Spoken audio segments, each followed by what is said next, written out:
bullishness because of the growth in their own revenues. So if we look now, on to your another evidence, the next slide, is actually the often cited Social Weather Station survey, the SWS survey, which measures self-rated poverty. Okay, so this is a subjective. It is subjective in the sense that, you know, the way they survey, the way they do this survey is that they ask the respondents, do you feel poor?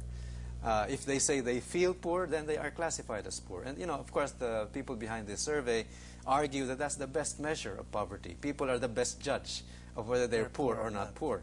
And anyway, unfortunately, the numbers show, again, a shooting up of that poverty, self-rated poverty rate to 59%. So more than 1 out of every 2 Filipinos believes or feels that they are poor. And if we go on to your next slide. So this is a very interesting slide that shows you that the jobless in this country, who now number almost 3 million, and then the underemployed, who now number the next almost 7 million. And by the way, these are people who do have jobs, but obviously because they're not earning enough, they have expressed in the survey that they need to work more, and that's what makes them underemployed. Well, that's the statistics. And of those who don't have the jobs, interestingly, it's mostly young people. 50% are within the ages of 15 to 24 years. In fact, the age of our audience. Indeed, and 80% are within 15 to 34 years, still relatively young age bracket, which tells us that, again, it's a youth unemployment problem that we're having in this country. Which leads to other problems, for example, about, you know, they're just hanging out and they're not, you know, crime and things like again, that. yeah, it's not a very productive labor force we have, if that's the case. And another interesting fact is that about almost 60% of those who are unemployed only went as far as high school or less. So what this is telling us is that our unemployed are mostly young people who are also undereducated. And this is a very important piece of information in looking at what the solutions must be and how we can employ these people. Well, we go to that later on. Yeah. Okay, at this point, we're going to take a break and pause for a commercial. But when we return, we're going to look at what Dr. Habito says is in store for us for the rest of the year.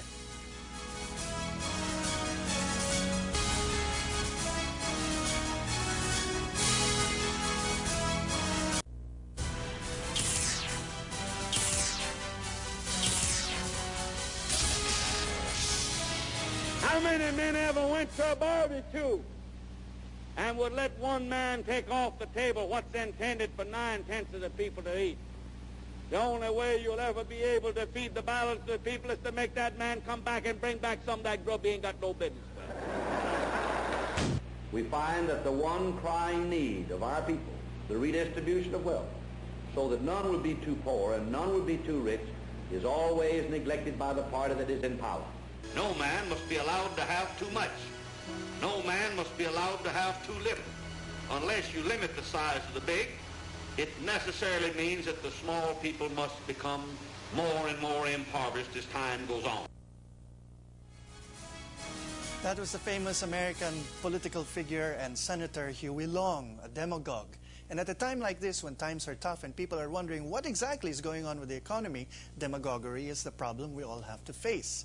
If you're hungry or not sure about what's happening, it's very easy to have someone come forward and try to get your dander up.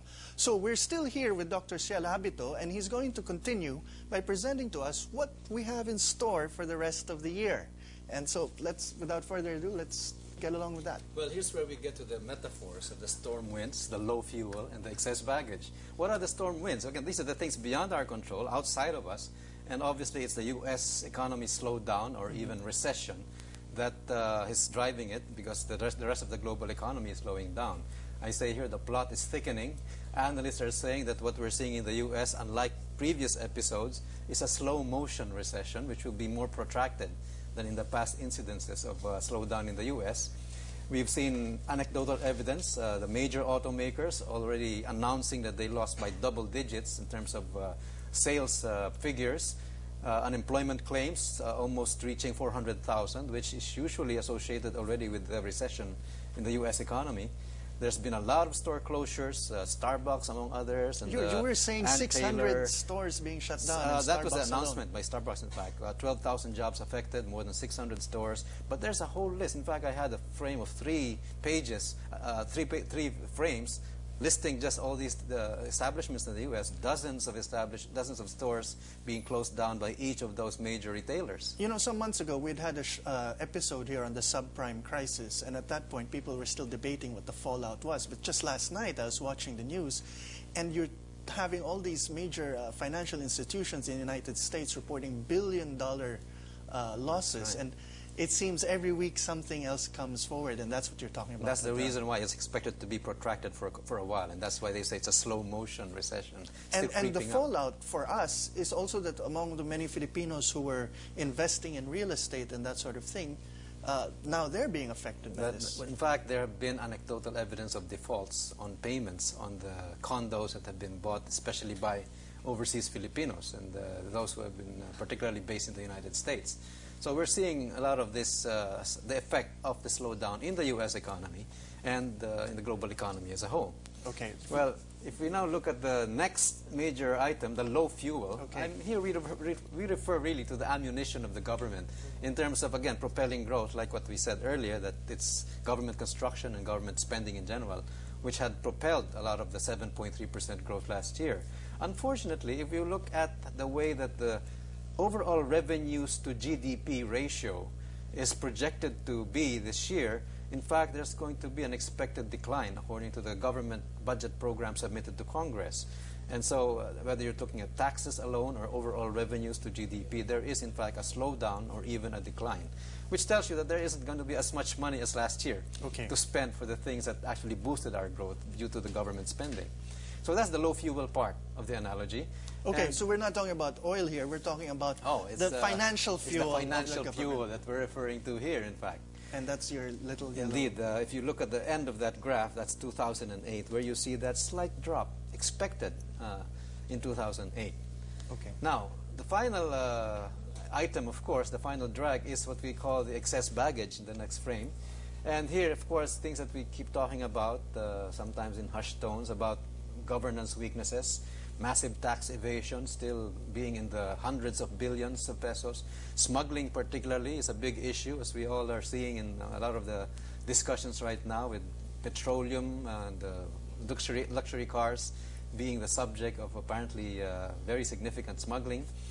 Massive graft and corruption in general, and of course regulatory capture. Okay, this is a term, regulatory capture, that has been very popular because of one of your successors, Romulo Neri. And to recap, regulatory capture is when a vested interest like a company or an industry can affect government policies in its favor. That's right. So I guess the lament is the regulators are captured by the firms that they are supposed to be regulating, and therefore policies actually favor a few rather than the many in the economy.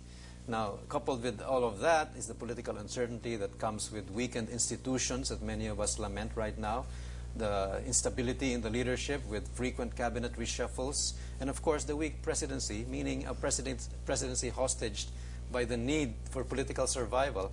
And so in many cases, many of us lament that policies are not conditioned so much by good economics, but by political survival.